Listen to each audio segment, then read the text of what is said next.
اللہ تعالیٰ اپنی مہر پر نور نبوت تو کاغذ پر آ ہی نہیں سکتا، یاد رکھا، وہ تو کاغذ پر آ جائے تو کاغذ جل جائے، برداشت نہیں کر سکتا۔ فرمایا نور نبوت وہ نیک صحبت سے نصیب ہوتا ہے نا۔ اللہ تعالیٰ آپ زندگی کے کسی شعبے کے اندر ہوں لیکن نیک ماحول میں رہیں، نیک صحبت میں رہیں، مشاہدے میں ہے آگے ہمارے بزرگ بھائی، چاہے یہ ہمارے بچے سکول کالج میں پڑھنے والے بچے، اگر کسی بھی اللہ والے سے تعلق ہے، کسی بھی اللہ والے کے سائے میں ہے، وہ انشاءاللہ ان کی زندگی ان کے چہرے پر خاص قسم کا نور نظر آئے گا، چاہے وہ دفتر میں کیوں نہ ہو، چاہے دکان میں کیوں نہ ہو۔ یاد رکھا، اللہ تعالیٰ اپنی مہربانی فرمائے، اللہ اپنی بارگاہ مقبول فرمائے تو فرمائے لگے ہم حضرت مفتی محمد شفیع صاحب رحمۃ اللہ علیہ کی خدمت میں حاضر ہوئے۔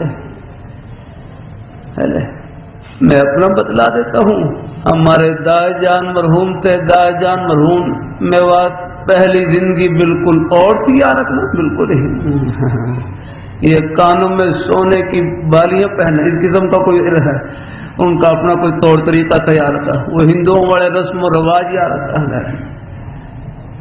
اللہ تعالیٰ اللہ نے مہربانی فرمائی، بڑے حضرت جی مولانا الیاس رحمۃ اللہ علیہ ایک اللہ والے کی نیک صحبت نصیب فرما دی۔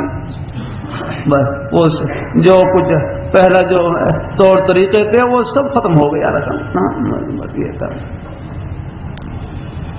یہ پھر حضرت حاجی عبدالوہاب صاحب دام برکات ملالی حضرت نے خود مجھے بتلایا، فرمانے لگے آپ کے دائے جان ذاکر بہت تھے، اللہ اللہ بہت کرتے تھے، پھر زندگی کا رخ بدل گیا۔ اللہ تعالیٰ اپنی